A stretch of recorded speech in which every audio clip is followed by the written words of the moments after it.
The blood on Priscilla Harper's hands had long since washed away, but the stain on her soul remained as vivid as the day she had pulled that trigger in St. Louis 3 months ago. She stood at the edge of Leadville, Colorado, in the summer of 1878, watching the sprawling mining town below with both hope and dread churning in her stomach like bad whiskey. The stagecoach that had brought her from Denver rattled away behind her, leaving her alone on the dusty road with nothing but a worn carpetbag and the weight of her secrets. At 22 years old, Priscilla had already lived enough tragedy for 3 lifetimes.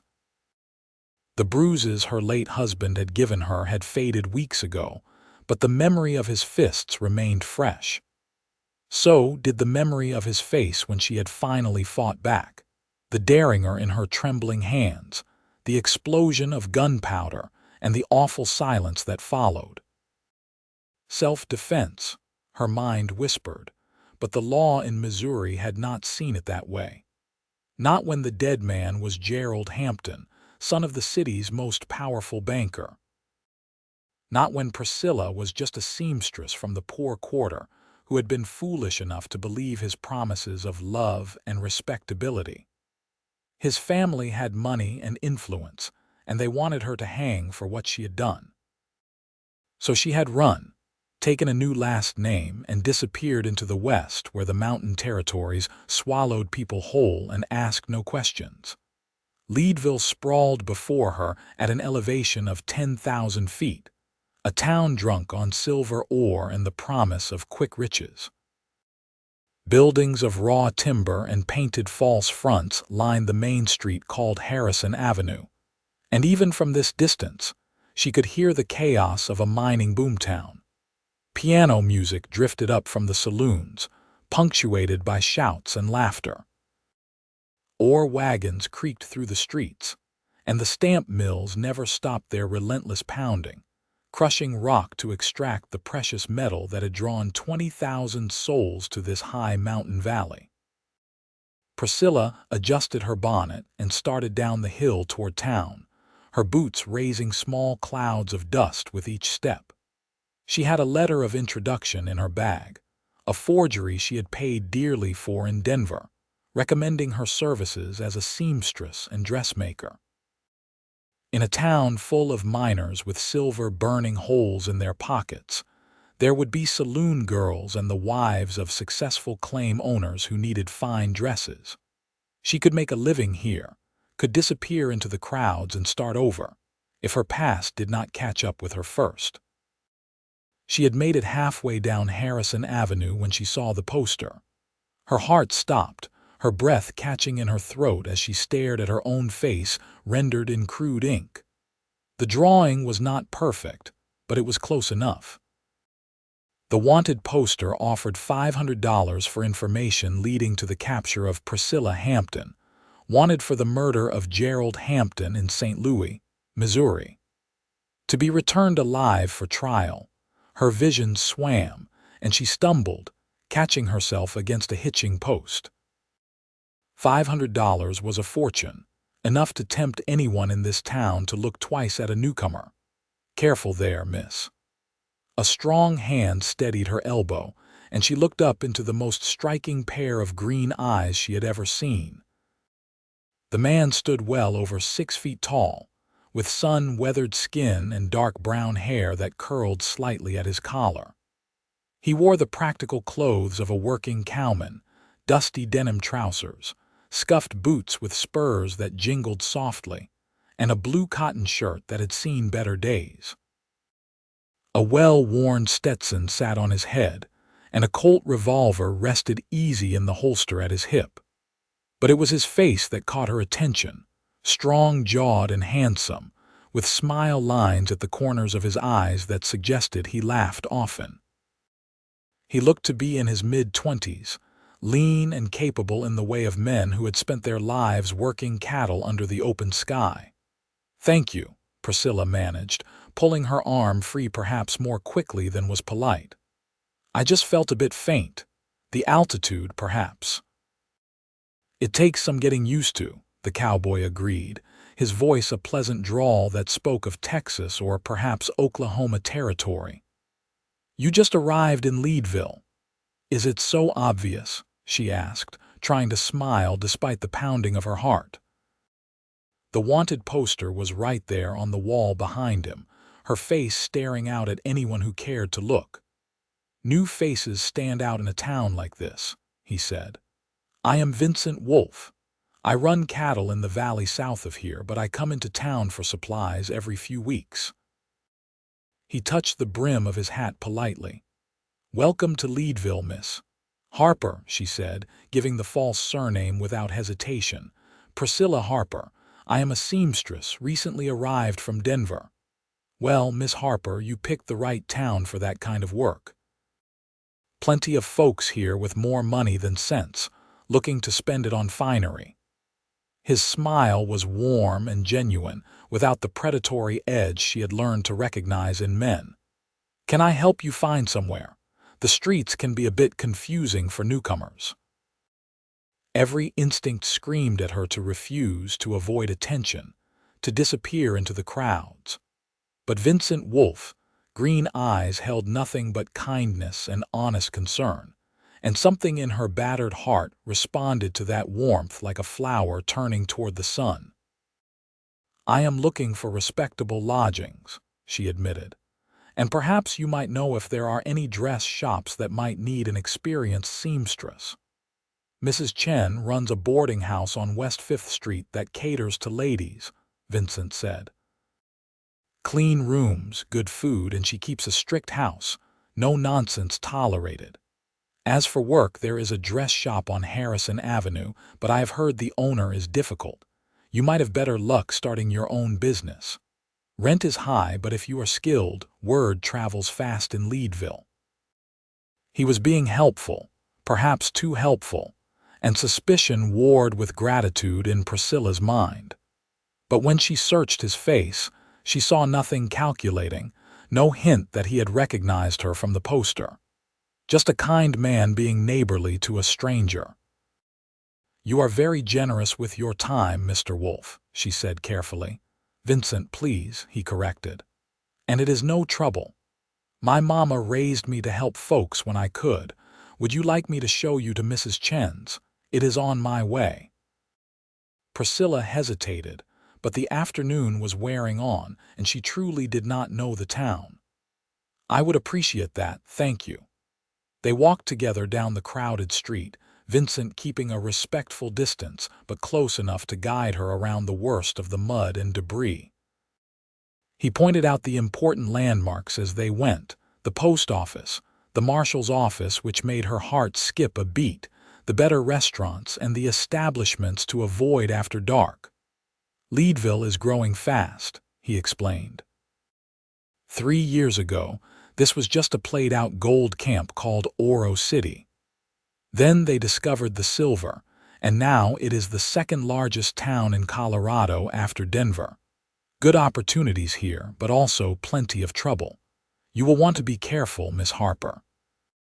Not everyone who comes to a mining town has honest intentions." "I will keep that in mind," she said quietly, thinking of her own dishonest intentions in coming here with a false name and forged papers. Mrs. Chen's boarding house was a neat 2-story building painted yellow with white trim, noticeably cleaner and better maintained than many of its neighbors. A small garden grew in front, a riot of mountain wildflowers that added unexpected beauty to the dusty street. "Mrs.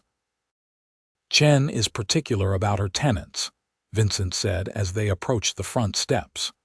"But if you are respectable and pay on time, you will find no better landlady in Leadville." The door opened before they could knock, revealing a small Chinese woman in her 40s with sharp eyes and an air of brisk competence. She looked from Vincent to Priscilla and back again, one eyebrow raised. "Mr. Wolfe," she said, her English precise and only lightly accented. "What brings you to my door?" "Good afternoon, Mrs. Chen. This is Miss Priscilla Harper, newly arrived from Denver. She is looking for lodgings and comes recommended as a skilled seamstress. I told her yours was the finest boarding house in Leadville. Flattery, Mr. Wolfe. But Mrs. Chen's expression softened slightly. Miss Harper, do you have references?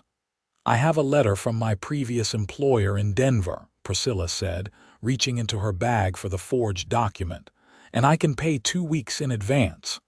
Mrs. Chen took the letter and read it carefully, her expression giving nothing away. Priscilla held her breath, praying the forgery would hold up to scrutiny. The room is $1 per day, includes breakfast and dinner, Mrs. Chen finally said.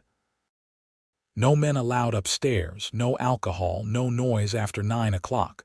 Church attendance is expected on Sundays. Laundry is extra. Do you agree to these terms? Yes, madam, Priscilla said quickly, relief flooding through her. Then you may take the room at the back on the 2nd floor.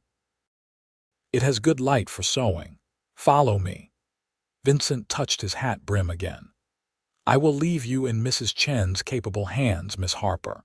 If you need anything, I am usually at the stock pens on the south end of town when I am in Leadville, or you can leave word at the general store. The proprietor knows how to reach me. Thank you, Vincent, Priscilla said, meeting his eyes. You have been very kind. My pleasure, madam. I hope Leadville treats you well. He turned to go, then paused. And Miss Harper, be careful. This town can be rough on newcomers, especially young women on their own. If you ever need help, do not hesitate to ask. There was something in his voice, a sincerity that made her throat tighten. She nodded, not trusting herself to speak, and watched as he walked away, his spurs jingling softly with each step. He is a good man, Mrs. Chen said, startling her from her thoughts. Many men in this town would see a pretty young woman alone and think only of taking advantage. Mr. Wolfe is different. Now, come see your room. The room was small but clean, with whitewashed walls and a window that looked out over the back garden. A narrow bed stood against one wall, covered with a patchwork quilt, and a chest of drawers and washstand completed the furnishings. But it was the work table near the window that caught Priscilla's eye, solid and well lit, perfect for sewing. This is lovely, she said honestly. Thank you, Mrs. Chen. I will expect you at dinner at 6 o'clock, the landlady said. Do not be late. I run a punctual house. When Mrs. Chen left, Priscilla sank onto the bed, her legs suddenly weak. She had made it. She had found lodgings in Leadville, had taken the first step toward building a new life. And she had met a kind cowboy with green eyes and a Texas drawl who had helped her without asking for anything in return. She should feel relieved. Instead, guilt gnawed at her. Vincent had been nothing but generous, and she had lied to him with every word. She was not Priscilla Harper, respectable seamstress. She was Priscilla Hampton, fugitive, wanted for murder. If he knew the truth, would he still look at her with such warmth in his eyes? Or would he see only the $500 reward?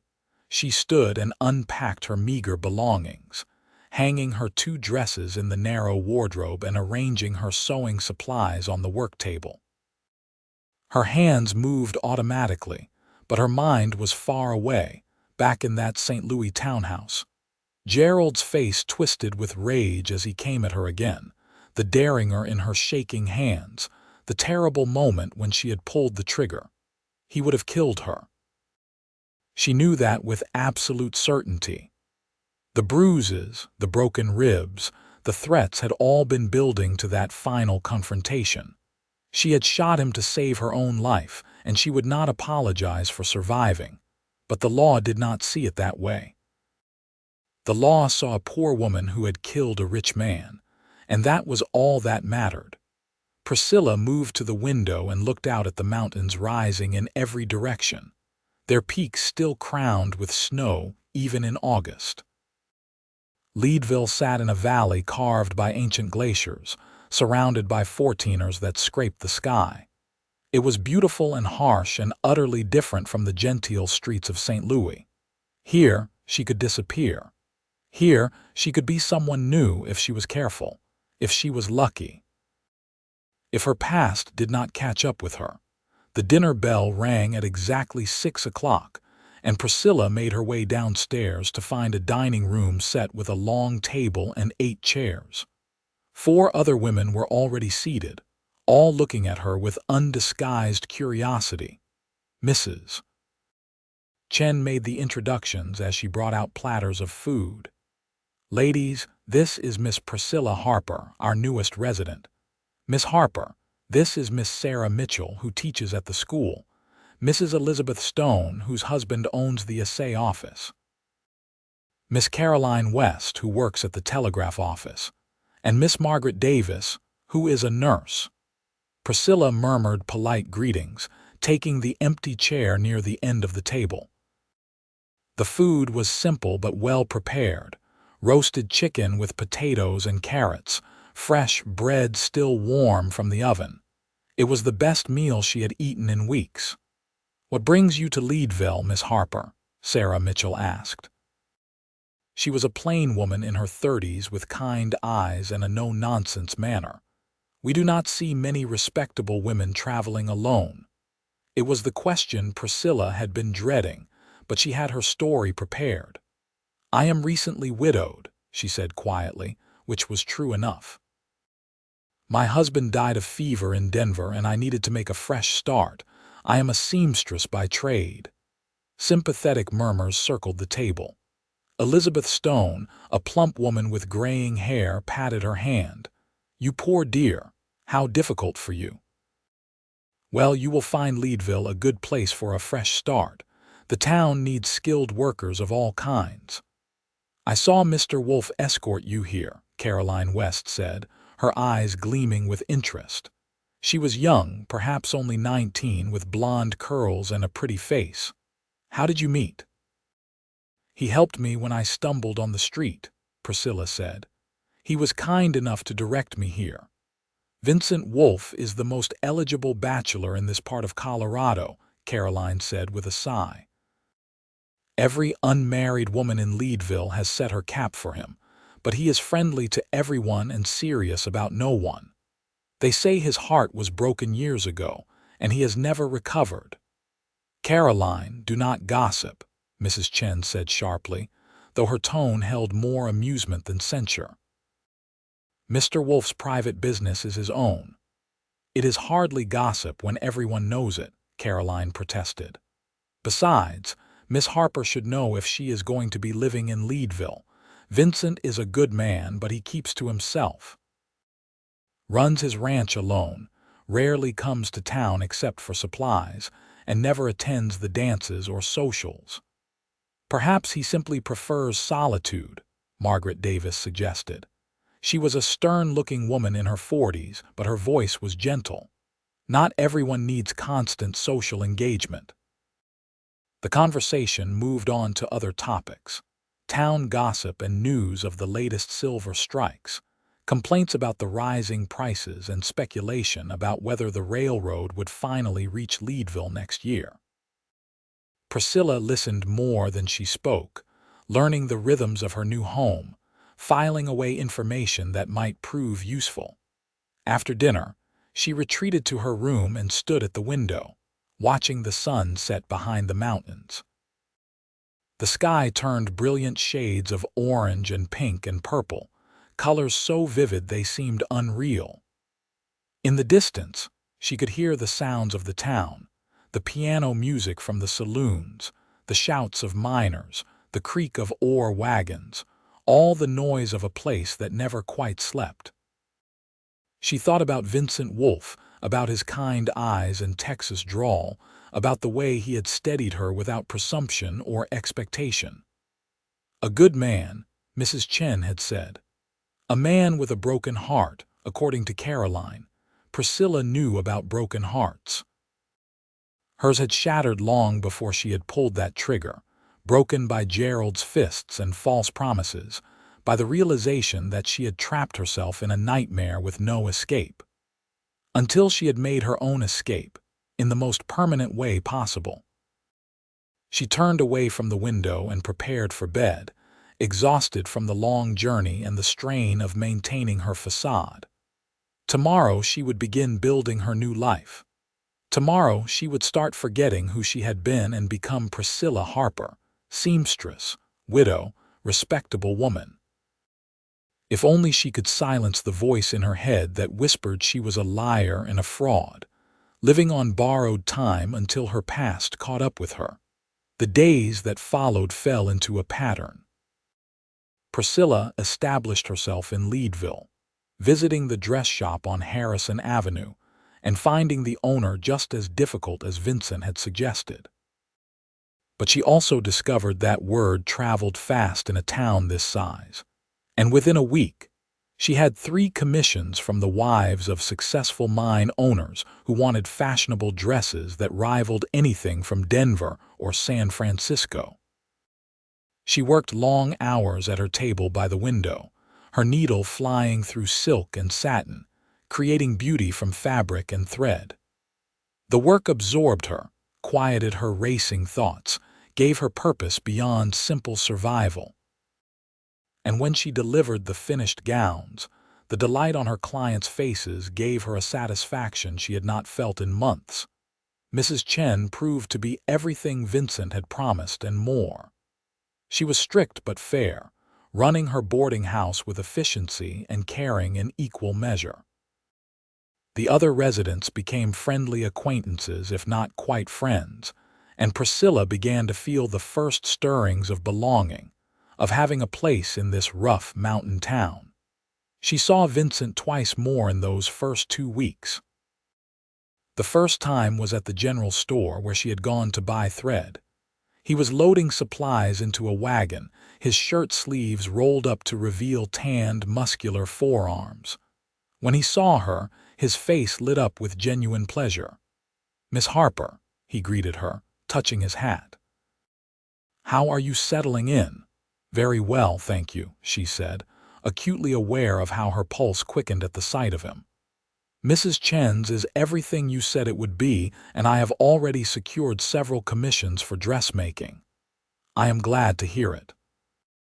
He hefted a sack of grain into the wagon bed with easy strength. "The town is treating you well, then." "Better than I expected," she admitted. "Everyone has been very kind."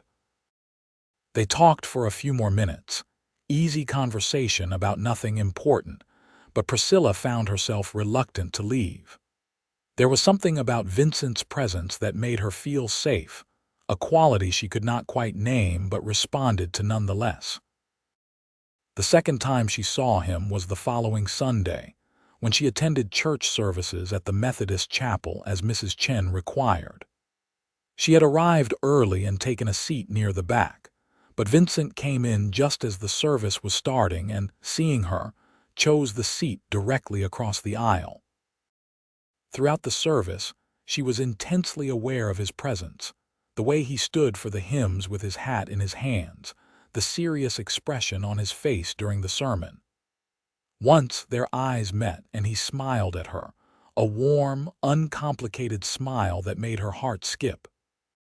After the service, he waited for her outside. "May I walk you back to Mrs. Chen's?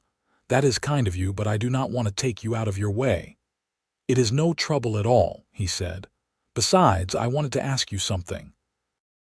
They fell into step together, walking slowly through the Sunday quiet streets. Most of the saloons were closed for the morning, and without the usual chaos of miners and ore wagons, Leadville almost seemed peaceful. "What did you want to ask?" Priscilla prompted when Vincent seemed to be gathering his thoughts. "There is a dance next Saturday night at the Tabor Opera House," he said, looking straight ahead rather than at her. "I was wondering if you might consider attending with me." Priscilla's breath caught. A dance meant being seen together in public, meant attention she could ill afford. But it also meant more time with Vincent, and she realized with a start that she wanted that more than was wise. "I am not sure that would be appropriate," she said carefully. "I am still in mourning for my husband." It was a convenient excuse, one that society would accept without question. But Vincent looked at her then, his green eyes searching her face, and she had the unsettling feeling that he could see right through her pretense. "Forgive me," he said quietly. "I did not mean to be disrespectful to your loss. I only thought that perhaps you might enjoy some company, some lightness after what must have been a difficult time." The genuine concern in his voice undid her. "Vincent, I appreciate the invitation, truly. But I am not ready for that kind of social engagement. Not yet." He nodded, accepting her refusal with grace. "I understand. But if you change your mind or if you ever need a friend, I hope you will let me know. Leadville can be a lonely place for someone on their own." They had reached Mrs. Chen's, and Priscilla turned to face him fully. "You have been very kind to me since I arrived." "Why?" The question seemed to surprise him. "Does there need to be a reason for kindness?" "In my experience, yes," she said, unable to keep the bitterness from her voice. "People usually want something in return." Vincent's expression grew somber. "I am sorry you have had experiences that taught you that, but I promise you, I do not want anything from you, Miss Harper. I just saw someone who looked lost and thought I might help. That is all." She believed him, and that was almost worse. Because if Vincent was truly as good as he seemed, then her deception felt even more wrong. He deserved honesty, but honesty would lead to her arrest and hanging. "Thank you, Vincent," she said softly, "for everything." He touched his hat and walked away, leaving her standing on the steps of the boarding house with her heart in turmoil. That night, as she lay in bed listening to the distant sounds of the town, Priscilla admitted to herself what she had been trying to deny. She was developing feelings for Vincent Wolfe, feelings that were dangerous and foolish and utterly impossible. She was a fugitive with a price on her head. He was an honest man, a good man, exactly the kind of person she should stay away from. Any relationship between them would be built on lies, and when the truth came out, as it inevitably would, he would hate her for deceiving him. Better to keep her distance. Better to focus on her work and her new life, and forget about green eyes and kind smiles, and the way her heart raced when he said her name. But telling herself that, and actually doing it, proved to be two different things. The following week brought an unexpected visitor to Mrs. Chen's boarding house. Priscilla was working at her table, hemming a ball gown of emerald silk, when Mrs. Chen knocked on her door. "Miss Harper, there is a gentleman here to see you, a Mr. Thornton from the marshal's office." Priscilla's blood turned to ice. Her hands went numb and she had to set down the dress before she dropped it. This was it. They had found her. Someone had recognized her from the poster, and now she would be arrested, sent back to St. Louis in chains, hanged for defending herself. "Miss Harper," Mrs. Chen's voice held concern. "Are you all right? You have gone very pale." "I am fine," Priscilla managed, though her voice sounded strange to her own ears. "Please show him up." She stood on shaking legs, her mind racing through possibilities. Could she run? No, where would she go? Mrs. Chen would see, would alert the marshal. Could she lie her way out, claim mistaken identity? That might work if the resemblance to the wanted poster was not too close. The man who entered her room was in his 30s, lean and weathered, with a deputy star pinned to his vest and the cold eyes of someone who had seen too much. He removed his hat when he saw her, revealing sandy hair and a receding hairline. "Miss Harper, I am Deputy Thomas Thornton. I apologize for disturbing you, but I need to ask you a few questions." "Of course," Priscilla said, gripping the back of her chair to keep her hands from shaking. "How can I help you?" "I am looking for information about a woman," Thornton said, watching her face carefully. "She may have come to Leadville recently, traveling alone. She is wanted for murder back east." "I see," Priscilla said, keeping her voice steady through sheer force of will. "What does this woman look like?" "Brown hair, brown eyes, about your height and age," Thornton said. Goes by the name Priscilla Hampton, though she may have taken a different name. There is a reward for information leading to her capture. How much? The question slipped out before Priscilla could stop it. $500. Thornton's eyes narrowed slightly. Have you seen anyone matching that description? Priscilla's mind raced. If she said no too quickly, it would seem suspicious. But if she hesitated too long, that would be equally damning. Brown hair and brown eyes describes half the women in Leadville, deputy. Do you have a picture or a more detailed description?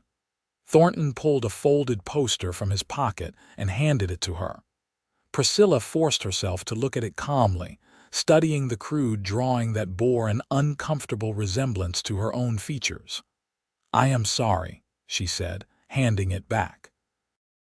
I have not seen her, but I will keep watch and let you know if I do. The deputy studied her for a long moment, and Priscilla felt exposed, certain he could see right through her pretense. But finally, he nodded and pocketed the poster. I would appreciate that, Miss Harper. This woman is dangerous.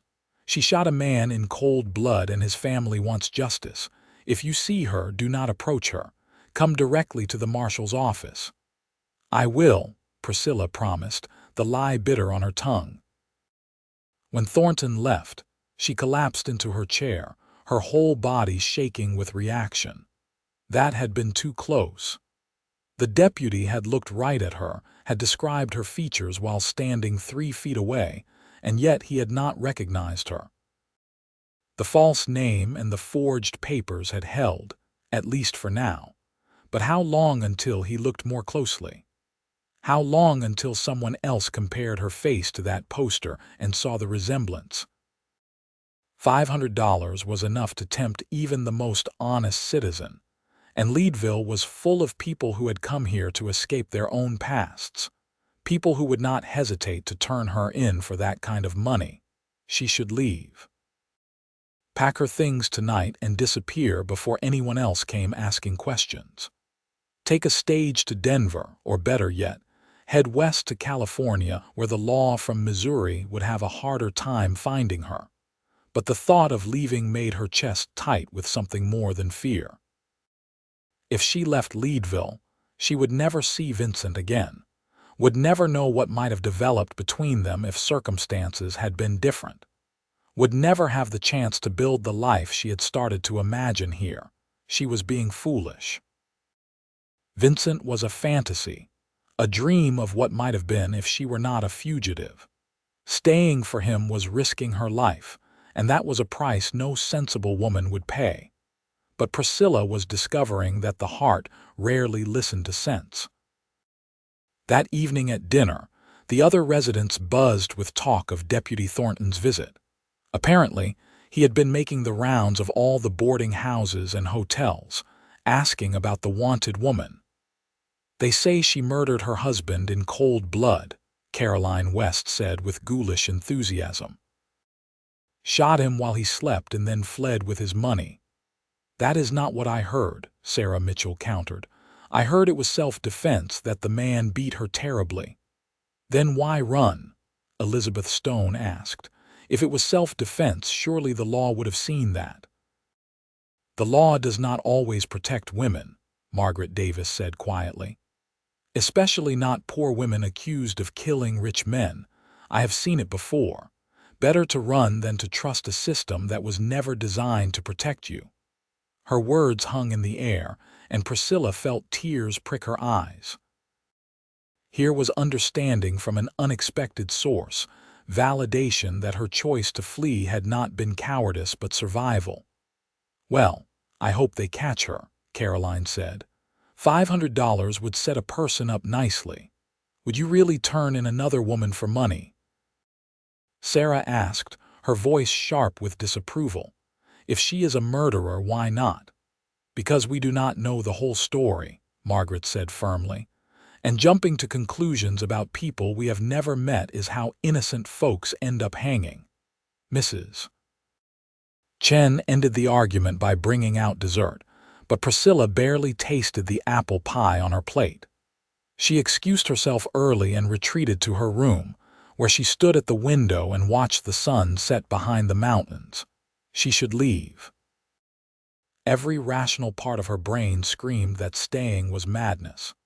But her heart, that foolish, battered organ, whispered that maybe, just maybe, she had finally found a place where she could belong.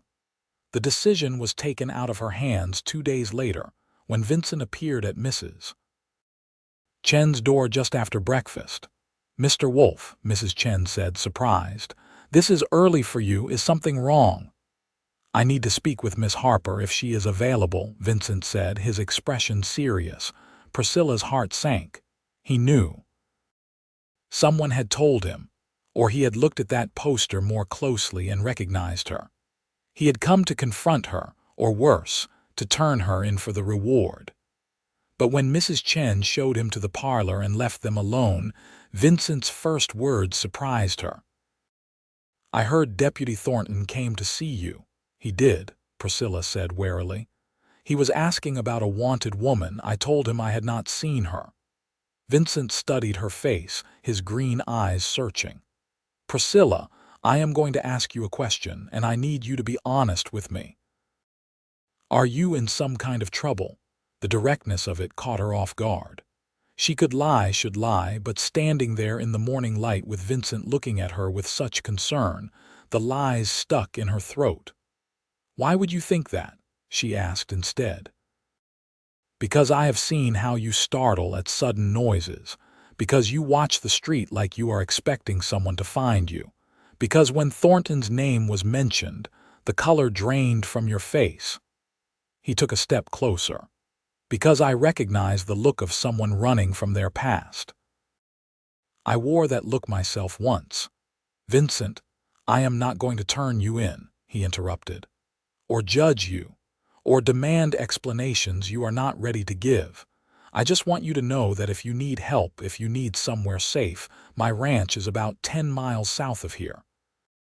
You can find it by following the creek road past the stamp mills. If you ever need to disappear for a while, that offer stands. No questions asked." Priscilla stared at him, hardly daring to believe what she was hearing. "You do not even know what I might have done." "I know enough," Vincent said. "I know you are scared. I know you are running. And I know that whatever happened, you do not deserve to face it alone." "Why would you risk helping me?" she whispered. He smiled, sad and understanding. "Because 7 years ago, someone took the same risk for me. And because I look at you and see someone worth protecting." The words broke something open inside her, a dam she had built around her heart to survive. Tears spilled down her cheeks before she could stop them, and then Vincent was there, wrapping his arms around her, holding her while she cried out months of fear and grief and loneliness. "It is all right," he murmured, one hand gentle on her hair. "You are safe. I promise you, you are safe." When the storm finally passed, Priscilla pulled back, mortified by her loss of control. "I am sorry. That was not appropriate." "Crying is always appropriate when you need to," Vincent said. "And for what it is worth, I think you have been holding that in for a long time." She laughed, a watery sound. "You could say that. You want to tell me about it." And suddenly she did. She wanted to tell him everything, to unburden herself of the secrets that weighed on her soul like stones. But fear held her back, fear that even Vincent's kindness had limits. "Not yet," she said, "but maybe someday." "Whenever you are ready," he promised. "In the meantime, remember what I said. My ranch is always open to you, and if you need anything, anything at all, send word and I will come." After he left, Priscilla sat in the parlor for a long time, staring at nothing. Vincent Wolfe was either the best man she had ever met or the biggest fool. Probably both. No sensible person would offer sanctuary to a stranger without knowing their crimes, would risk harboring a fugitive on nothing more than instinct. But he had looked at her with those green eyes and seen past her lies to the truth beneath. He had seen her fear and her pain, and had offered help without demanding anything in return. It was the kind of goodness she had stopped believing existed in the world. She realized with a start that she was falling in love with him. Not the desperate, drowning love she had mistaken for affection with Gerald, but something deeper and truer. A love built on respect and understanding, on kindness given freely without expectation of payment. It was the worst possible time to fall in love. She was a fugitive, and he was offering her friendship and protection. Romantic feelings would only complicate everything, would put him at even greater risk. If the law discovered he was helping her, he could be arrested as an accessory. But the heart, as she had learned, did not consult reason before it fell. The next 2 weeks passed in a strange state of heightened awareness. Priscilla threw herself into her work, completing commissions and taking on new ones, building a reputation as the finest seamstress in Leadville. The money was good, better than she had dared hope, and she began to allow herself to imagine a future here. But always in the back of her mind was the fear. Deputy Thornton had not returned, but she saw his wanted posters everywhere, her face staring out from walls and windows. Each time someone looked at her too long, her heart raced. Each time a stranger came to Mrs. Chen's door, she tensed for the inevitable confrontation. And each time she saw Vincent, which was increasingly often, her heart did complicated things that had nothing to do with fear. He came to town more frequently than before, always with some excuse. He needed supplies. He was meeting with potential buyers for his cattle. He had business at the bank. But somehow, these errands always coincided with times when he might run into Priscilla at the general store or the post office, or simply walking down Harrison Avenue. They talked about everything and nothing. Vincent told her about his ranch, the valley where his cattle grazed, the mountains that rose on all sides, the solitude he had sought when he first came to Colorado. He spoke of Texas, where he had grown up, and the events that had driven him west, though he was vague on the details. Priscilla, in turn, told him carefully edited versions of her own story. The truth wrapped in lies, her childhood in St. Louis, her work as a seamstress, her dreams of building something of her own. She did not mention Gerald or the Derringer or the blood on the floor. Those truths were still too dangerous to speak aloud, but in the silences between words, something grew. An understanding, a connection that needed no explanation. When they were together, Priscilla felt less like a fugitive and more like herself, the woman she might have been if life had been kinder. It was dangerous, this growing closeness. But it was also the only thing that made her feel alive. The crisis came on a Wednesday in late September. Priscilla had just finished a particularly intricate beaded bodice and was delivering it to her client, one of the wives of a silver baron who lived in a mansion on Capitol Hill. She was walking back toward Mrs. Chen's, her mind occupied with plans for her next commission, when she heard a voice that turned her blood to ice. "Well, well, what do we have here?" She turned slowly, knowing what she would see before she saw it. The man stood in the shadows of an alley, but she recognized him immediately. Luther Hayes, Gerald's cousin, a man who had made his living as a bounty hunter and who had sworn at Gerald's funeral that he would see Priscilla hang for what she had done. "I do not know what you mean," Priscilla said, her voice steadier than she felt. "I think you have mistaken me for someone else." "No mistake," Luther said, stepping into the light. He was a big man, heavy-set and mean-eyed, with a scar across his left cheek from some long-ago fight. "I have been tracking you for 3 months, Priscilla Hampton, or should I say Harper? Clever, changing just the last name, made you harder to find but not impossible."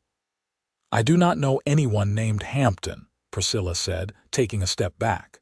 People moved past on the street, but no one paid attention to the confrontation in the alley. "You are mistaken." "The deputy will sort that out," Luther said.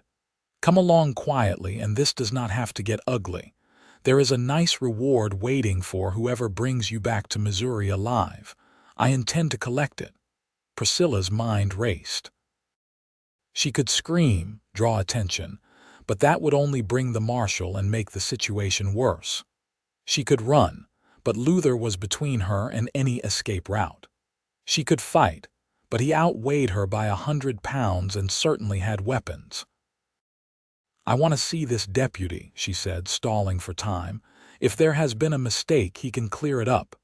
"Smart girl," Luther said, his smile predatory. "Let us go."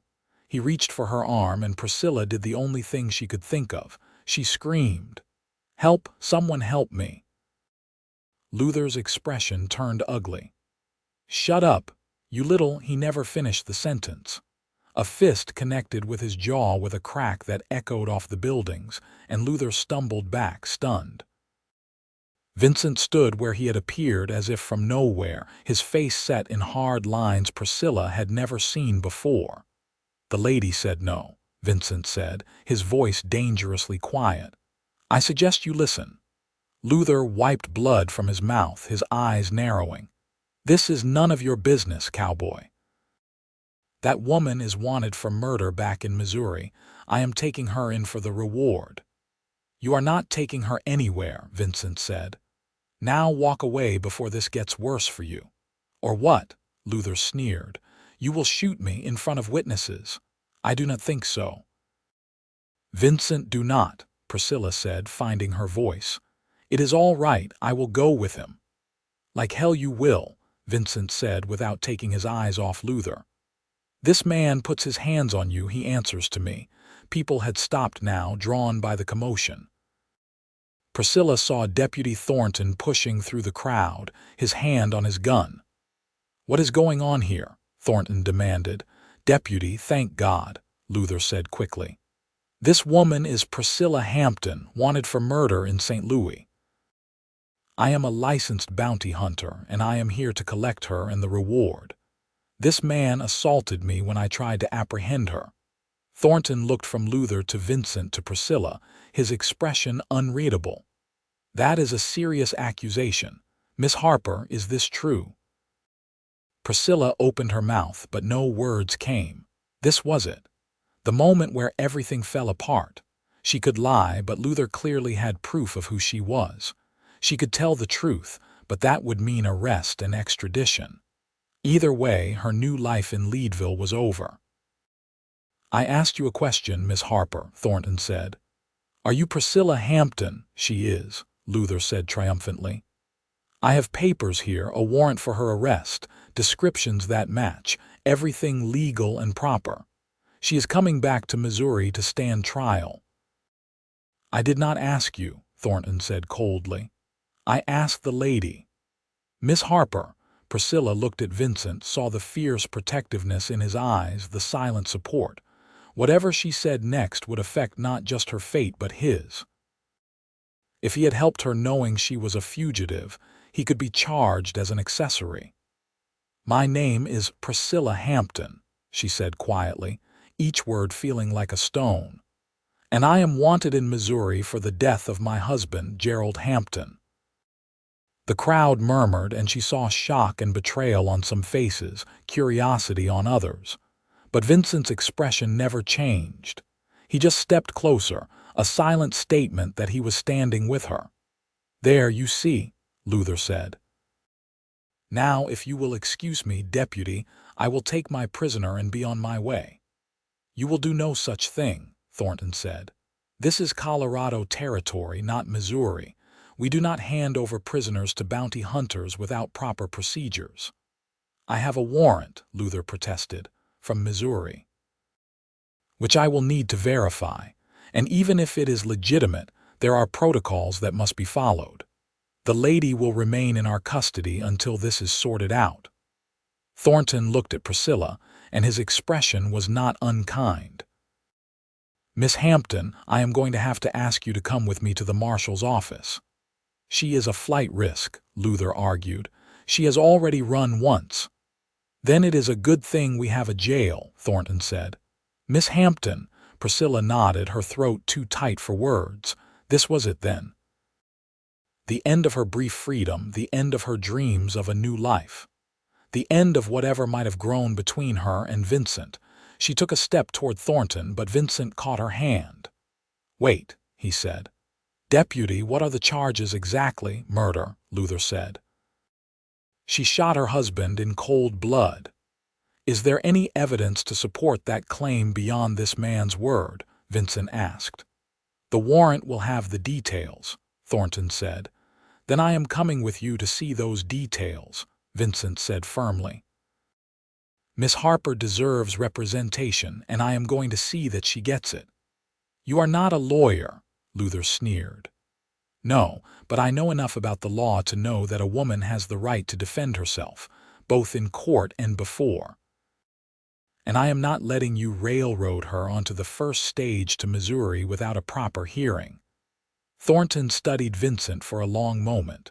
"All right, you can come, but Miss Hampton is still in custody until we sort this out."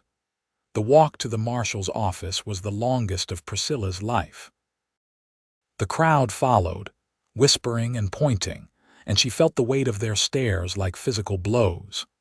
She had been found out, exposed, and now everyone in Leadville knew she was a fugitive and a killer.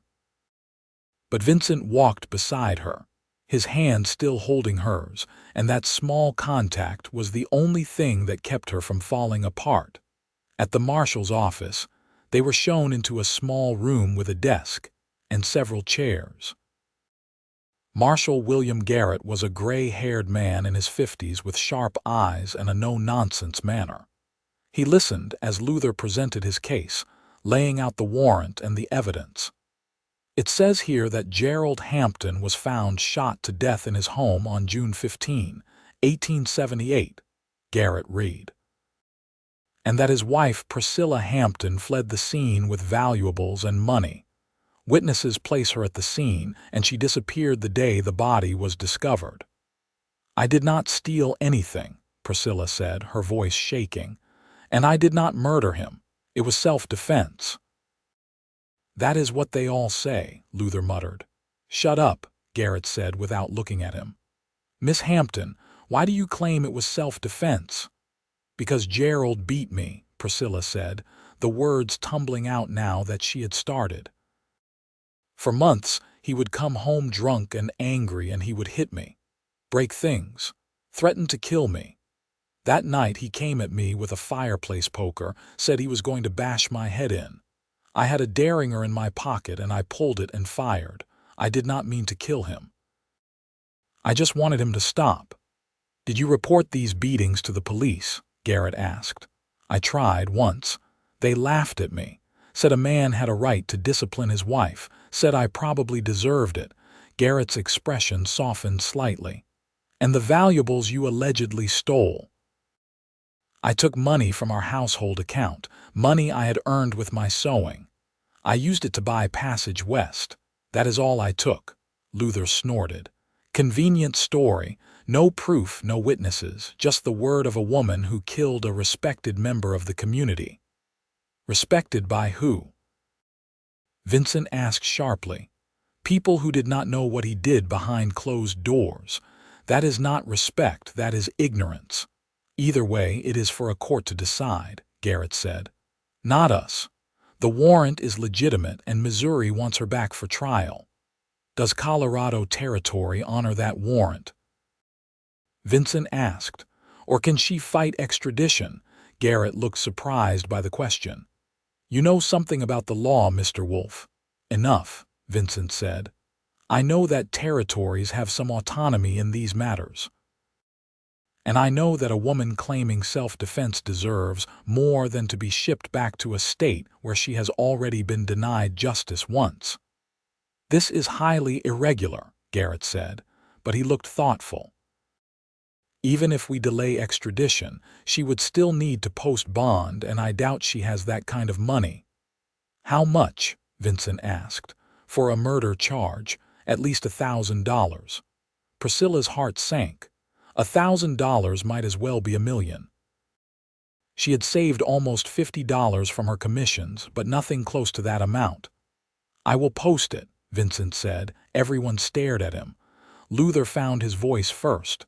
"You cannot be serious. That is a fortune." "I have it," Vincent said calmly. "My ranch is worth far more than that, and I can use it as collateral.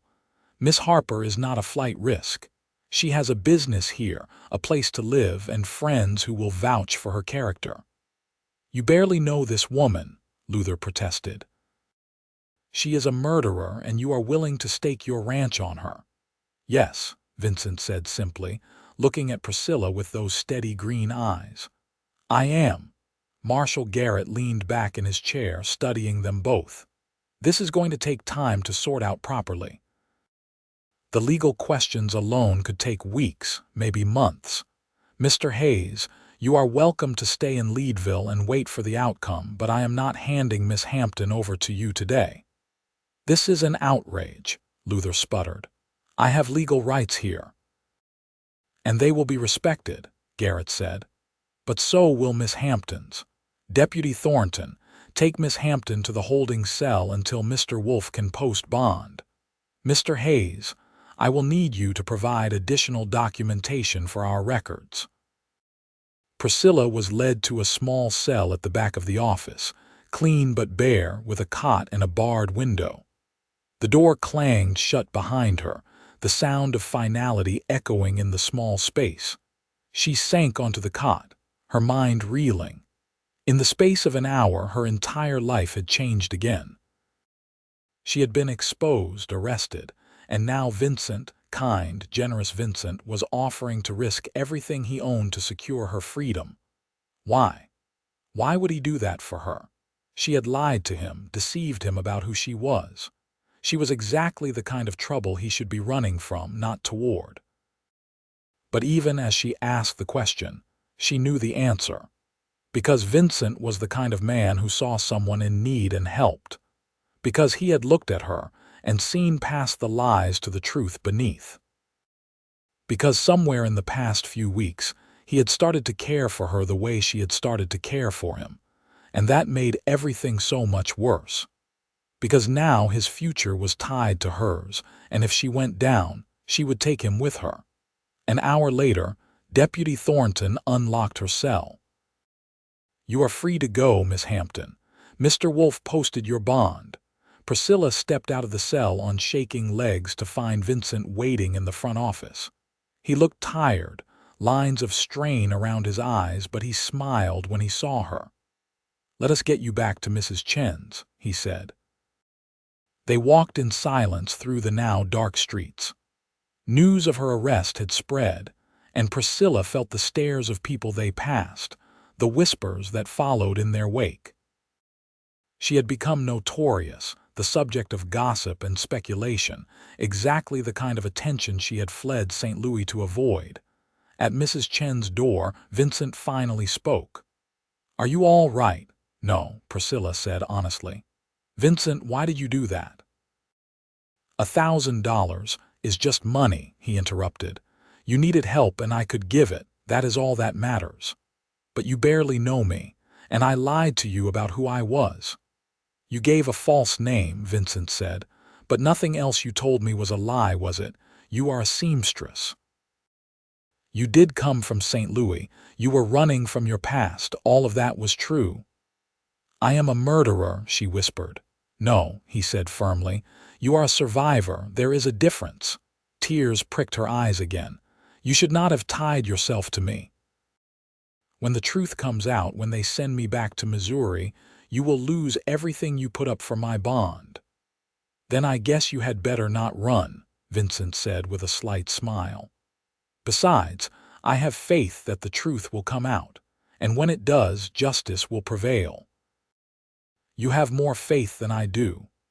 Then let me have enough for both of us." He reached out and gently tucked a strand of hair behind her ear, the gesture so tender it made her heart ache.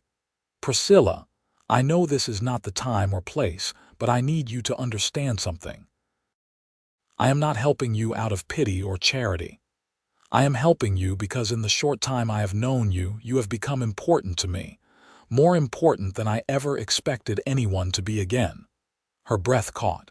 "Vincent, you do not have to say anything," he said quickly. "I just wanted you to know. Whatever happens, whatever the law decides, I am not abandoning you. I promised to protect your future, and I meant it." He left her standing on the steps, her heart full of emotions too complicated to name. Inside, Mrs. Chen was waiting with a cup of tea and a sad smile. "I heard what happened," the landlady said. "The whole town is talking about nothing else." "I understand if you want me to leave," Priscilla said. "Leave? Why would I want that? Because I am a fugitive, because I lied about who I was, because I bring scandal to your house." Mrs. Chen snorted. "I have seen scandal, Miss Hampton. You are not it. A woman defending herself from a brutal husband is not scandal, it is survival, and anyone who says otherwise has never feared for their life. You believe me. I believe what I have seen. You are a hard-working, respectable woman who is frightened and alone. Those are not the traits of a cold-blooded killer." Mrs. Chen handed her the tea. "Drink this and get some rest. Tomorrow we will deal with tomorrow's troubles." But sleep would not come that night. Priscilla lay in her narrow bed, staring at the ceiling, her mind churning with everything that had happened. Luther Hayes was in Leadville, determined to collect his bounty. The law was processing her case, weighing her fate. And Vincent had staked his ranch, his livelihood, his future on the belief that she was telling the truth. The weight of that trust was almost unbearable. What if she was wrong? What if Missouri demanded her return and Colorado complied? Vincent would lose everything, and it would be her fault. She had to find a way to prove her innocence, had to show that Gerald's death had truly been self-defense. But how? The witnesses were all in St. Louis, and they had already taken Gerald's family's side. The police had dismissed her claims of abuse. Who would listen to her now? The answer came to her as the first light of dawn crept through her window. Dr. Morrison, the physician who had treated her after Gerald's worst beatings, who had seen the bruises and broken ribs and had urged her to leave before her husband killed her. He had documented her injuries, had written reports that were gathering dust in some file somewhere. If she could get those medical records, they would prove she had been telling the truth about the abuse. They would not exonerate her completely. Murder was still murder even in self-defense, but they would at least show the court that she had been in genuine danger. The problem was getting those records. She could not go back to St. Louis herself. That would be suicide. She would need someone she trusted to retrieve them, someone who could navigate the legal system and would not sell her out. She needed Vincent. The next morning, she found him at the stock pens on the south end of town, just as he had told her during that first meeting. He was working with a young horse, patient and calm, speaking to the animal in a low, soothing voice. When he saw her approaching, he handed the lead rope to a boy who worked for him and came to meet her. "Priscilla," he said, and the concern in his voice made her chest tight. "How are you holding up?" "I have been better," she admitted. "Vincent, I need your help with something that might prove I was telling the truth about Gerald." She explained about Dr. Morrison and the medical records, watching Vincent's expression grow thoughtful. "Getting those records will not be easy," he said. "The doctor would need a reason to release them, and even then the Hampton family could block access if they found out. I know, but it is the only proof I have. Without it, it is just my word against theirs, and we both know whose word the court will believe." Vincent was quiet for a moment, his hand absently stroking the horse's neck. Finally, he nodded. "I know a lawyer in Denver, a good man who owes me a favor. He might be able to send an associate to St. Louis, someone who can request the records as part of building your defense. It would be legal and above board, harder for the Hamptons to block." "That would cost money," Priscilla said, "and you have already risked so much for me. Let me worry about the cost, Vincent said. Right now, we need to focus on building the strongest defense possible. If you are right about these records, they could change everything. Hope, fragile and tentative, bloomed in Priscilla's chest. Do you really think so? I do. But it will take time. Weeks, maybe months, for someone to get to St. Louis, locate the records, and bring them back. Can you be patient? I do not have much choice, she said with a wry smile. No, I suppose not. He reached out and took her hand, his fingers warm and strong around hers. Priscilla, I meant what I said last night. I am in this with you for however long it takes. You are not alone anymore. The sincerity in his voice undid her. She stepped forward and wrapped her arms around him, burying her face in his chest. He held her, one hand stroking her hair, and for the first time in months Priscilla felt truly safe. Thank you, she whispered, for everything. You do not need to thank me, he said. Just trust me. Can you do that? She pulled back to look up at him, seeing the warmth in his green eyes, the strength in his face. This man had stood by her when everyone else would have run. He had risked his future for hers without hesitation. If she could not trust him, she could not trust anyone. I trust you, she said. His smile was like the sun breaking through clouds. Good. Then let us fight this together. The weeks that followed were strange and difficult. Priscilla's notoriety made her a curiosity in Leadville, with some people crossing the street to avoid her and others seeking her out to hear her story. The boarding house residents, to her surprise, remained supportive. Sarah Mitchell declared that any woman who fought back against an abusive husband had her respect.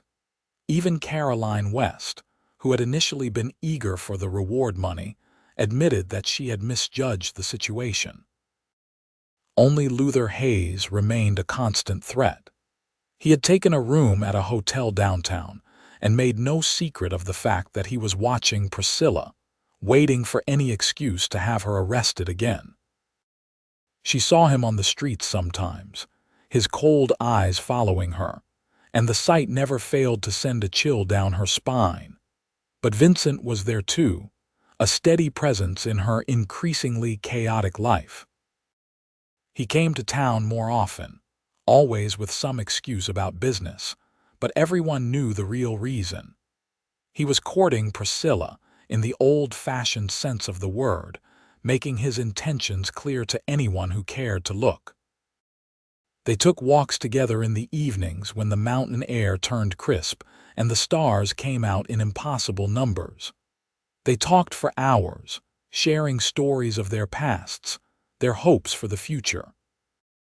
Vincent told her about the woman he had loved in Texas, the one Caroline had mentioned, who had died of fever before they could marry.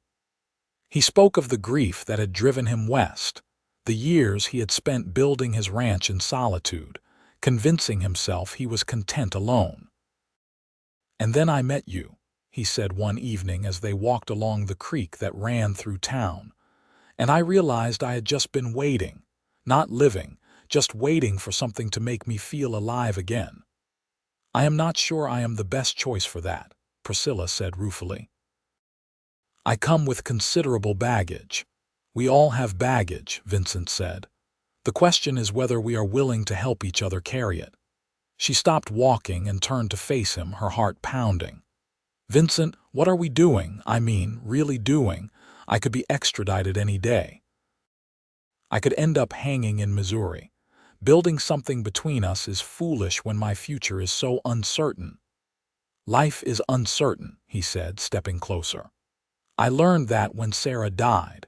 We had plans, dreams of a future together, and then she was gone in a matter of days. I spent years regretting that I had waited, that I had not told her often enough how much she meant to me. I am not making that mistake again. What are you saying? I am saying that I am falling in love with you, Priscilla Hampton. And I do not care if the timing is terrible or if the future is uncertain. I care about right now, this moment, and the way I feel when I am with you. The words hung in the air between them, precious and terrifying. Priscilla felt tears slip down her cheeks, though whether from joy or fear she could not say. "I am falling in love with you too," she whispered, "and it scares me to death." Vincent cupped her face in his hands, his thumbs brushing away her tears. "Then let us be scared together." He kissed her then, gentle and sweet, a promise of what might be if they could only survive what was to come. Priscilla melted into his embrace, letting herself feel for the first time in longer than she could remember. This was what love should be, she realized. Not the possessive cruelty Gerald had called love, but this gentle strength, this choice to stand together against whatever the world threw at them. When they finally pulled apart, Vincent rested his forehead against hers. "Whatever happens, we face it together. Do you understand? You are not alone anymore." "Together," she echoed, and let herself believe it might be true. 6 weeks after her arrest, a telegram arrived from Denver. Vincent's lawyer had successfully located Dr. Morrison's records, and they were being sent by secure courier to Colorado. The documents detailed 3 separate incidents of treatment for injuries consistent with physical assault, complete with the doctor's written concerns about Priscilla's safety. "This is it," Vincent said, reading the telegram in Marshal Garrett's office. "This proves she was telling the truth." "It proves she was injured," Garrett corrected, "but not necessarily that the shooting was justified. The prosecutor will argue that she should have left, gone to the police, done anything other than kill him." "She did go to the police," Priscilla said. "They did nothing." "Do you have proof of that?" She shook her head, defeated. Of course she did not have proof. The police had not filed a report, had barely written down her name. It had been an informal conversation that ended with her being shown the door. "Then it is your word against theirs," Garrett said. "I am sorry, Miss Hampton, but these records help your case, they do not prove it." "So what happens now?" Vincent asked. "Now we wait for the judge to review everything and make a ruling on extradition. Could go either way." The waiting was agony. Priscilla tried to focus on her work, taking commissions and sewing late into the night to keep her hands busy and her mind occupied. But the fear was always there, a constant companion that whispered she was living on borrowed time. Vincent spent more and more time in town, letting his ranch hands manage things so he could be near her. They took meals together at Mrs. Chen's, where the landlady had started setting 2 places as a matter of course. They attended church together on Sundays, ignoring the whispers and stares. And every evening they walked together, talking and dreaming of a future that might never come. "When this is over," Vincent said one night, "when you are free and clear, I am going to ask you to marry me." Priscilla's heart skipped. "That is very presumptuous, Mr. Wolfe." "What makes you think I would say yes?" "Hope, mostly," he admitted with a grin. "And the fact that you have not run screaming from my constant presence. I figure that has to count for something." "It counts for a lot," she said softly. "But Vincent, even if the court rules in my favor, I am still technically married. Gerald is dead, but there are legal procedures, probate, inheritance. It could take years to untangle everything." "Then we will take years," he said simply. "I am not going anywhere. You say that now. But what if the court rules against me? What if I am extradited? Then I will come with you to Missouri. I will hire the best lawyers money can buy. I will stand up in that court and testify to your character. I will do whatever it takes." "You cannot promise that." "Yes, I can. Because I love you, Priscilla. And love means fighting for each other, even when the odds are impossible." She kissed him then, pouring everything she felt into that kiss. Fear and hope and love all tangled together, a promise that she would fight just as hard for him. The ruling came on a cold October morning. Priscilla sat in the marshal's office, Vincent beside her, as Judge Harrison McAllister read through the documents. He was an older man with white hair and spectacles, known for being fair but strict in his interpretation of the law. "I have reviewed the warrant from Missouri," McAllister said finally, "and the evidence presented by both sides. The medical records do support Miss Hampton's claim of abuse, which lends credibility to her assertion of self-defense. However, the fact remains that she fled the jurisdiction, which suggests consciousness of guilt." Priscilla's heart sank. "That said," McAllister continued, "I am troubled by the circumstances of this case. Missouri had the opportunity to investigate Miss Hampton's claims of abuse and chose not to. Instead, they issued a warrant based solely on the testimony of the deceased's family. This is not a matter of a fugitive fleeing justice, but of a woman fleeing injustice."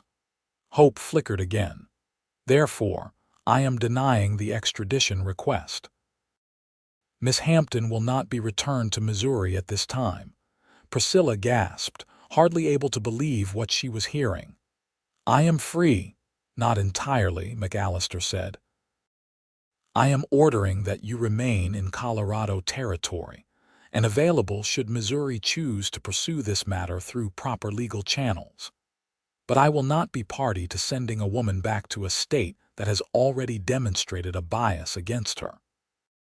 If Missouri wants to try you for murder, they can send prosecutors here and make their case in a Colorado court where you will receive a fair trial." "Thank you, Your Honor," Vincent said, his voice thick with emotion. "Thank you." Outside the marshal's office, Priscilla stood in the October sunshine, hardly able to process what had just happened. She was free. Not completely, not perfectly, but free enough. Free to stay in Leadville, to continue building her life, to be with Vincent without the shadow of extradition hanging over her. "I cannot believe it," she said, turning to Vincent. "I was so certain they would send me back." "I told you to have faith," he said, pulling her into his arms. "Justice prevailed, or at least justice delayed," she said. "Missouri could still come after me. Let them try. We will be ready." Luther Hayes appeared then, his face twisted with rage. "This is not over," he spat. "The Hamptons will not let this stand. They will send prosecutors, and when they do, you will hang." "Maybe," Priscilla said, finding her courage. "Or maybe they will realize that their son was a violent man who beat his wife, and justice was already served the day I defended myself. Either way, I am not running anymore." Luther stormed off, and Vincent squeezed her hand. "You were magnificent." "I was terrified." "Courage is not the absence of fear," he said. "It is acting despite it, and you were very courageous." The news of the judge's ruling spread through Leadville like wildfire. Public opinion, which had been divided, began to shift in Priscilla's favor. Women who had been abused themselves came forward with their own stories, creating a groundswell of support. A petition was even started, signed by over 100 residents, asking the governor to grant Priscilla a full pardon. Through it all, Vincent remained her constant companion and champion. He spoke to anyone who would listen about the injustice of her situation, used his influence and reputation to sway hearts and minds. And when the work was done, he was there with her, sharing meals and walks and quiet conversations that deepened their connection every day. 3 months after the ruling, on a clear December day with snow dusting the mountain peaks, Vincent took Priscilla to his ranch for the first time. They rode out together on horseback, following the creek road past the stamp mills, just as he had described months ago. The ranch sat in a valley sheltered from the worst of the wind, with a sturdy log house and outbuildings surrounded by acres of grazing land. "This is beautiful," Priscilla said, taking in the view. Mountains rose on all sides, their peaks brilliant white against the blue sky. A herd of cattle grazed in the distance, and smoke curled from the chimney of the house. "It could be yours, too," Vincent said quietly, "if you want it." She turned to look at him, her heart pounding. Vincent, he dismounted and helped her down, then took both her hands in his. I know we have only known each other a few months. I know your legal situation is still complicated. I know there are 1,000 reasons why this is too soon. But I do not care about any of that. I love you, Priscilla. I want to build a life with you, here on this ranch in this valley. I want to wake up next to you every morning and fall asleep with you every night. I want to face whatever the future brings together. Will you marry me? Tears streamed down Priscilla's face, but for the first time in longer than she could remember, they were tears of joy. Yes, she said. Yes, I will marry you. Vincent let out a whoop of joy and picked her up, spinning her around until they were both dizzy and laughing. When he set her down, he kissed her with a passion that left her breathless. I love you, he said against her lips. I love you so much. I love you too, she said. I never thought I could feel this way again. I never thought I deserved to be this happy. You deserve everything good in this world, Vincent said fiercely, and I am going to spend the rest of my life making sure you know that. They were married on Christmas Day in a small ceremony at the Methodist chapel. Despite the short notice, the church was packed with well-wishers. Mrs. Chen and the boarding house residents sat in the front row, beaming with pride. Sarah Mitchell had helped Priscilla make her wedding dress, a simple but elegant gown of ivory silk with lace at the collar and cuffs. Vincent wore his best suit, his eyes never leaving his bride as she walked down the aisle. Marshall Garrett gave her away, a gesture that moved Priscilla to tears. And when the minister asked if anyone objected to the union, the silence was complete and absolute. Even Luther Hayes, who had lingered in town hoping for a change in the legal winds, was notably absent. I do, Vincent said when asked if he took Priscilla as his wife, his voice ringing clear and strong. I do, Priscilla echoed, her voice trembling with emotion, and when they kissed as husband and wife, the congregation erupted in applause. The reception was held at Mrs. Chen's, where the landlady had outdone herself with food and decorations. There was music and dancing, laughter and toasts to the happy couple. For one perfect day, Priscilla allowed herself to forget about warrants and legal battles and simply be happy. Late that night, Vincent carried her over the threshold of his ranch house, her ranch house now, and set her gently on her feet in front of the fireplace. The house was warm and welcoming, with furniture he had made himself and rugs on the floors. It was not fancy, but it was home. Are you happy? Vincent asked, wrapping his arms around her from behind. Happier than I ever thought possible, Priscilla said, leaning back against his chest. I keep waiting to wake up and find this is all a dream. It is not a dream, he promised. This is real. We are real.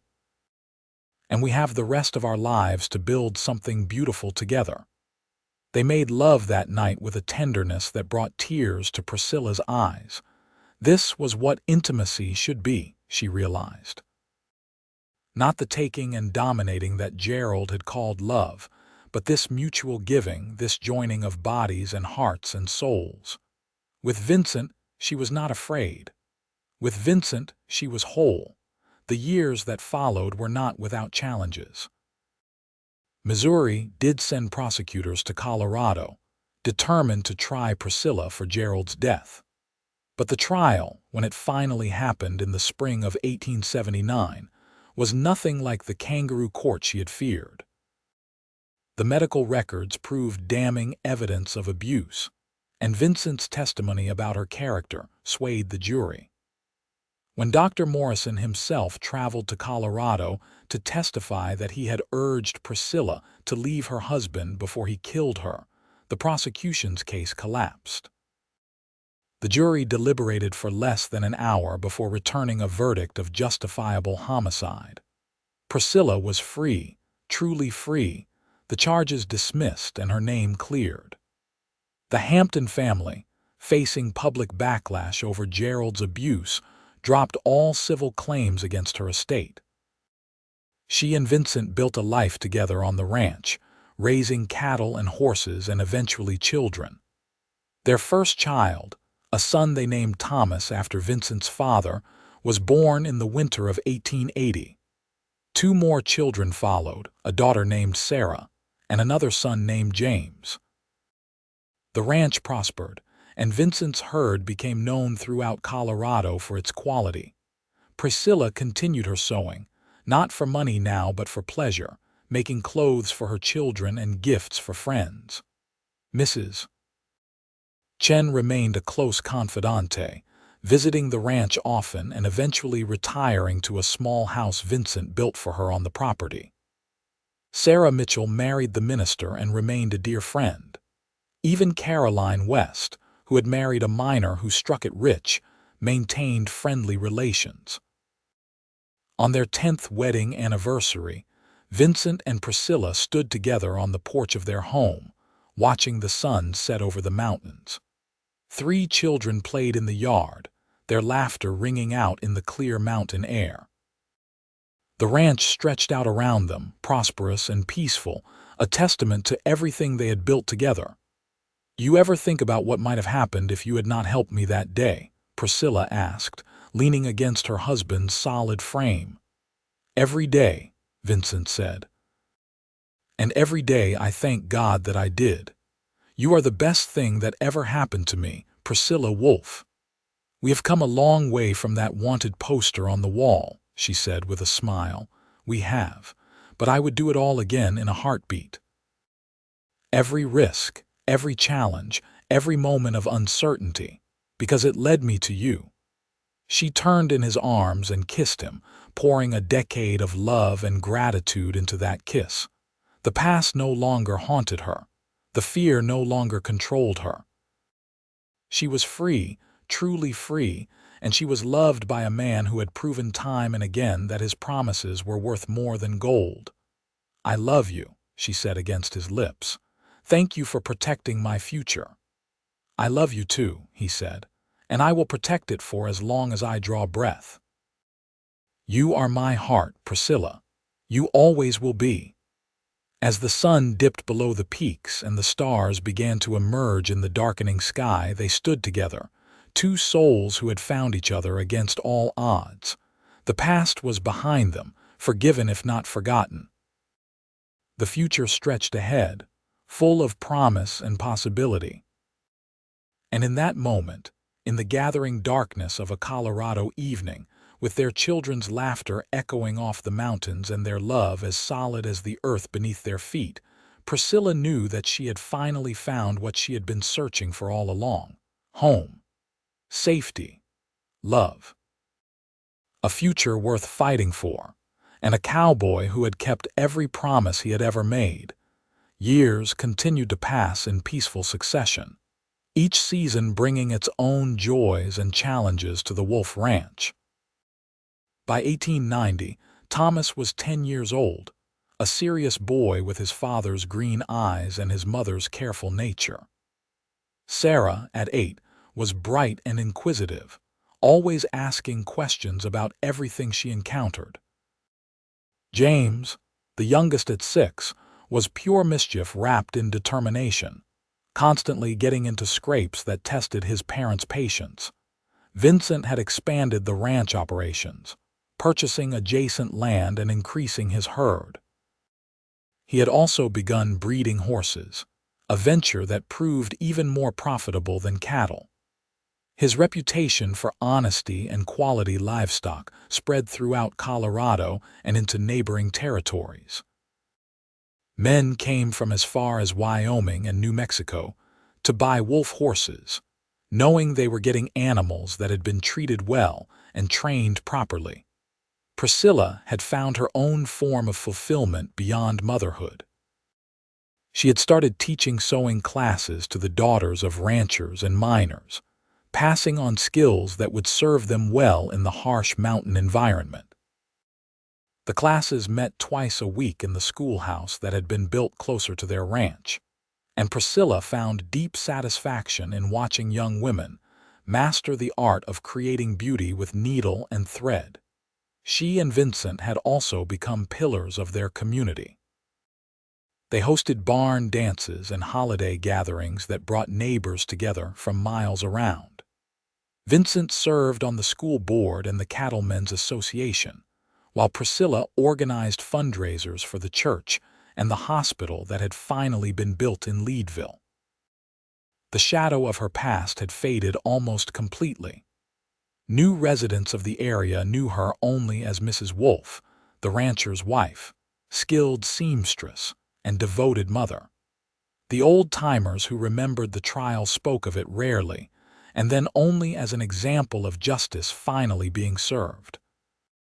Luther Hayes had left Colorado shortly after the verdict, his hopes of collecting the bounty permanently dashed. Priscilla heard years later that he had died in a saloon fight in Nevada, a fitting end for a man who had lived by violence. The news brought her no joy, but it did bring closure.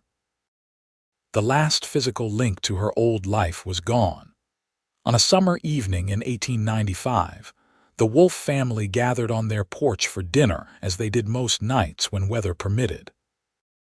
The children, now teenagers and nearly grown, chattered about their days while Priscilla and Vincent exchanged the comfortable glances of a couple who had weathered storms together and emerged stronger. Thomas, now 15 and already taller than his father, was talking about a horse he was training. "She is going to be the finest cutting horse in Colorado, Pa. I know it." "I do not doubt it, son," Vincent said with pride. "You have got a gift with horses, just like your mother has a gift with a needle." "Speaking of which," Sarah said, "Mama, Mrs. Henderson asked if you could make a dress for her daughter's wedding. She wants something special, said she would pay whatever you asked." "I will talk to her after church on Sunday," Priscilla said. "Though these days I do more teaching than sewing. My eyes are not what they used to be." "You are not old, Mama," James protested. "You are the youngest-looking mother of any of my friends." "Flattery will not get you out of your chores, young man," Priscilla said, but she smiled. At 39, she still looked remarkably like the young woman who had arrived in Leadville 17 years ago, though there was silver in her hair now and lines around her eyes from years of smiling. Vincent, at 42, had aged more visibly, his dark hair now generously streaked with gray, and his face deeply tanned from years in the sun. But he was still strong and vital, still the man who could work a full day alongside his ranch hands and then dance with his wife until midnight at a barn raising. After dinner, when the children had scattered to their various pursuits, Vincent and Priscilla walked together through the pastures as they had done countless times over the years. The evening was warm, with a breeze carrying the scent of wildflowers and pine. "Do you remember when you first brought me here?" Priscilla asked, taking his hand. "I was so overwhelmed by the beauty of it." "I remember," Vincent said. "I was terrified you would say no when I proposed. I do not think you have ever been terrified of anything in your life." "Shows what you know. I was scared to death that day. Scared you would think I was crazy for proposing so soon, scared you would not want to tie yourself to a simple rancher, scared I was not enough for you." Priscilla stopped walking and turned to face him. "Vincent Wolfe, you have always been more than enough. You saved my life, not just physically but in every way that matters. You gave me a home, a family, a future I never dared dream about. How could you ever think you were not enough?" "Because you deserved so much more than what I could offer," he said. "A woman like you, talented and beautiful and brave, you could have had anyone." "I had the man I wanted," she said firmly. "I have the man I want, and I will until my last breath." He kissed her then, as deeply and passionately as he had on their wedding day. Some things never changed, and the way her heart raced when he touched her was one of them. "I love you, Priscilla Wolfe," he said against her lips. "Thank you for saying yes all those years ago." "Thank you for asking," she replied. Thank you for seeing past my fear and my lies to the woman I could be. Thank you for protecting me when I had no one else. Thank you for loving me." They stood together as the sun set, painting the sky in shades of gold and crimson. The mountains stood eternal around them, the same peaks that had witnessed their first meeting, their courtship, their wedding, the births of their children, every moment of joy and sorrow that had shaped their lives together. "What do you think the future holds?" Priscilla asked, a question she had never dared ask in those early, uncertain days. "I think our children will grow up and make us proud," Vincent said. "I think this ranch will continue to prosper. I think we will grow old together, watching grandchildren play in that yard. I think we will have more good years than we can count." "That sounds perfect," she said. "It does not it? Who would have thought back when you were hiding from your past and I was offering to protect your future that we would end up here? Happy, successful, surrounded by family and friends. Life has a funny way of working out." "It does when you have someone willing to fight for it," Priscilla said. "You fought for me, Vincent, even when I did not think I was worth fighting for." "You were always worth it," he said. "From the first moment I saw you stumble on that street in Leadville, I knew you were special. I did not know how special, did not know you would become my whole world, but I knew." "Do you ever miss it?" she asked. "The solitude you had before me, the simple life without all the complications I brought." "Not for a second," Vincent said without hesitation. "You did not complicate my life, Priscilla. You completed it. There is a difference." As darkness fell and the first stars appeared, they walked back to the house hand in hand. Inside, their children were gathered around the fireplace, Thomas reading to his younger siblings from a dime novel about cowboys and adventures. The scene was so perfectly domestic, so completely normal that Priscilla felt tears prick her eyes. This was what she had fought for. This peaceful evening, these children who had never known fear or violence, this home built on love and respect and partnership. Every risk she had taken, every lie she had told, every moment of terror she had endured, it had all led to this. "Are you all right?" Vincent asked, noticing her tears. "I am perfect," she said. "I am exactly where I am supposed to be." The years continued to flow like the creek that ran through their property, steady and sure. Thomas grew into a fine young man and took over more of the ranch operations, eventually marrying a schoolteacher from Denver and building a house on the north corner of the property. Sarah, brilliant and ambitious, went east to college, one of the first women from their area to do so, and returned with a degree in education and plans to improve the local school system. James, the wild one, spent several years as a cowboy on ranches throughout the West, before finally settling down with a rancher's daughter and establishing his own small spread adjacent to the family land. Priscilla and Vincent became grandparents in 1898 when Thomas and his wife welcomed a daughter. More grandchildren followed over the years, filling the ranch with noise and laughter and chaos.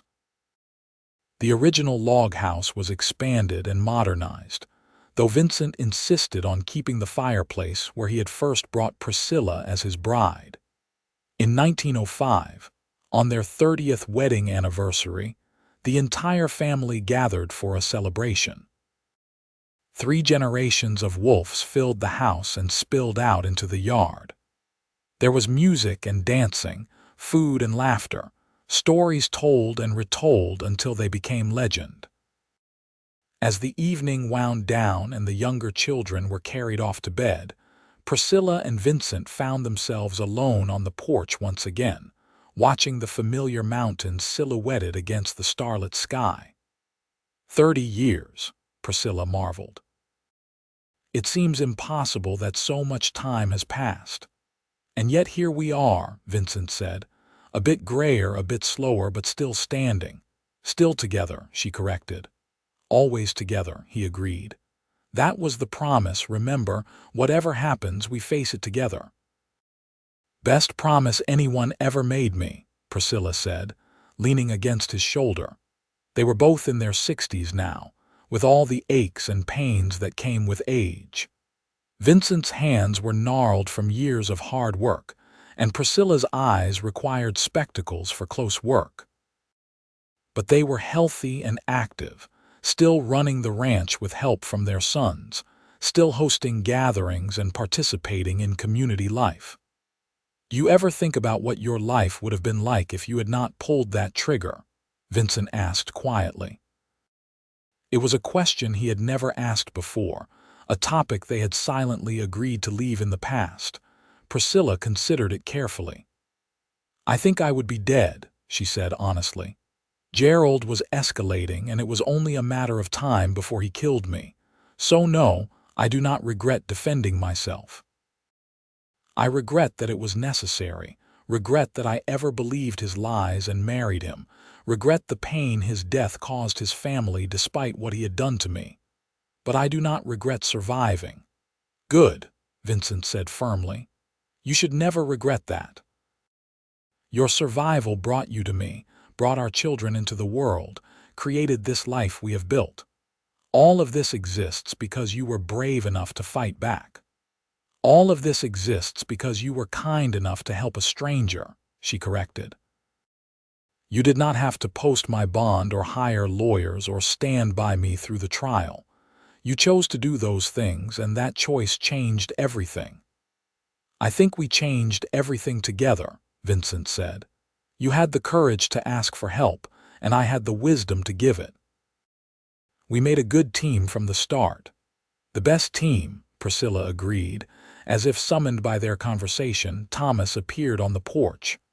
Ma, Pa, some of us want to make a toast. Will you come inside? They followed their eldest son into the house, where the family had gathered in the main room. Thomas raised his glass and the others followed suit. To my parents, Thomas said, his voice thick with emotion. You have shown us what love looks like, what partnership means, what it takes to build something that lasts. You have given us a foundation of strength and honor that we will carry forward to our own children. Thank you for everything you are and everything you have done. Happy anniversary. Happy anniversary. The room chorused and glasses clinked. Priscilla felt tears streaming down her face, but they were happy tears. She looked around the room at her children and grandchildren, at the faces of friends who had become family, at the life she and Vincent had created together from nothing but hope and determination. Thank you, she said, her voice carrying across the room. Thank you all for being here, for being part of our lives, for making this journey so beautiful. Vincent and I are blessed beyond measure. Vincent wrapped his arm around her waist and pulled her close. What she said, he added, making everyone laugh. Now, let us have some of that cake before the grandchildren eat it all. The party continued late into the night, and when it finally ended and the last guests had departed, Priscilla and Vincent climbed the stairs to their bedroom, both exhausted but happy. That was a perfect day, Priscilla said, sitting on the bed to remove her shoes. It was, Vincent agreed, helping her with the buttons on the back of her dress, something he had done countless times over 30 years. We have had a lot of perfect days. We have had a perfect life, she said, turning to face him.